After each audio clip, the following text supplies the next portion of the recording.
All right, so we've gone through the basic exponential equations. Now we can look at some basic logarithmic equations. And I mean, similarly, logarithmic equations are just going to have a variable as part of a logarithm.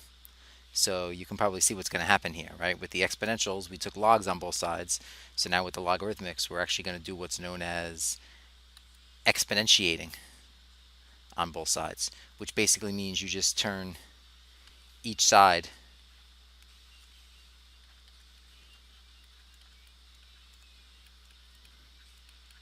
into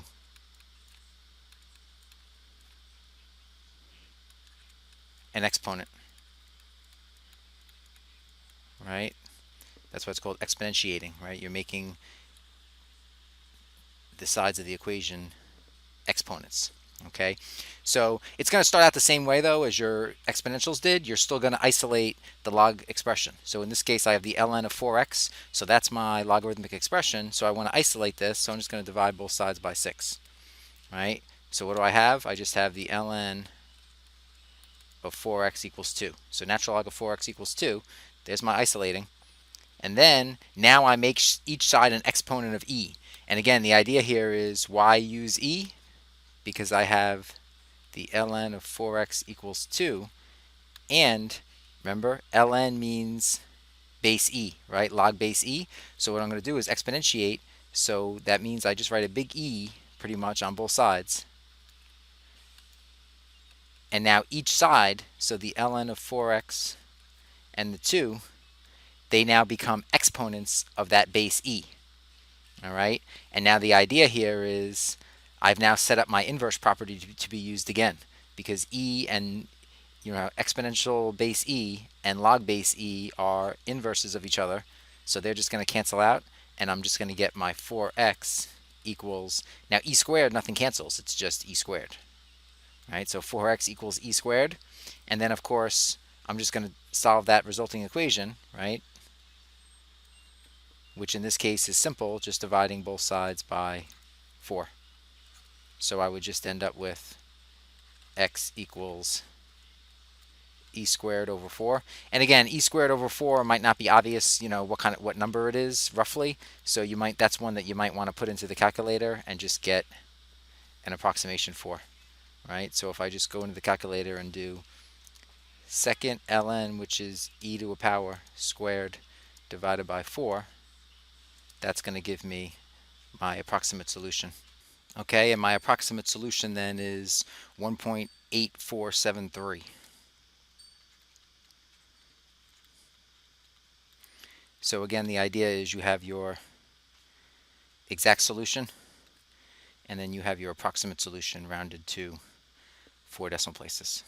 Okay, so that's using base e. And the other one now you can see actually is a common log, right? Base 10 log equation, but the process is still the same, right? I'm still going to isolate.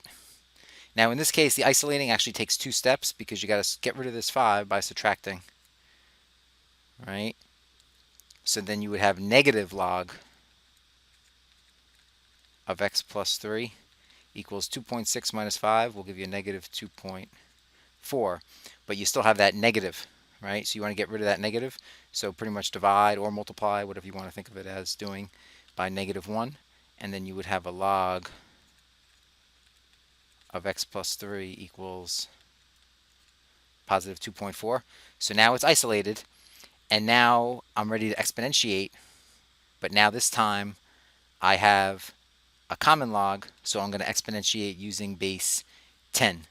All right, so I would have 10 to the log of x plus 3 equals 10 to the 2.4. And now this is where the idea of inverse functions comes into play again, right? Exponential base 10 and log base 10 cancel out. So I'm just left with x plus 3 equals 10 to the 2.4. I mean, 10 to the 2.4 is not going to be a nice number, so I would just leave it as 10 to the 2.4. And then I would just solve that resulting equation, which is pretty simple. It's just x plus 3, so to solve it, I just subtract 3. And remember, this is not 10 to the negative 0.6, right? 10 to the 2.4 minus 3, they're not combinable. So it's just 10 to the 2.4 minus 3, and that would be your exact solution. And then if you want to approximate it again, we'll put it in the calculator as 10 to the 2.4 minus 3. And yes, does that look strange? Yeah, but the calculator is programmed to only accept the thing that immediately follows the caret as the exponent. So in this case, the exponent is 2.4, and then I'm evaluating that and then subtracting 3 from it. So this is correct. So it's 248.1886, right? 248.1886. And I've been going to 4 decimal places, but I mean, it depends on the problem. I mean, some problems are going to tell you to round to different numbers of decimal places, right? So again, there's your exact solution, 10 to the 2.4 minus 3, and there's your approximate solution, 248.1886. And again, as with the exponential equation, we can just go in and check this, right? We have our answer in there already, so I can do the same thing I did last time. I can do 5 minus log of the answer plus 3.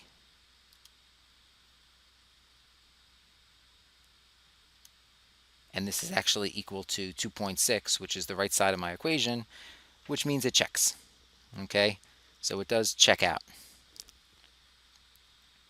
Now you got to remember though with logs that similar to radical and rational expressions, equations, you would also have to check for extraneous solutions, because remember, we can't take the log of a negative number or 0. So if we end up with the value of x that makes us take a log of a negative or 0, we know immediately that the answer is not valid, that it's an extraneous solution. All right, so you always have to check the log equations at minimum for extraneous solutions. But I mean, like I say, it's a good idea to do a check on all of them.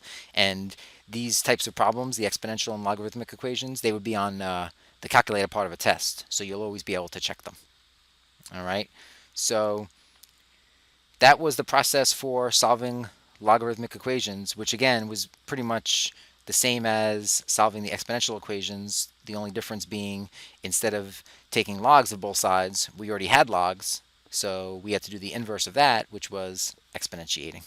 Okay, so to solve an exponential equation, you're going to take logs on both sides. To solve a logarithmic equation, you're going to exponentiate on both sides.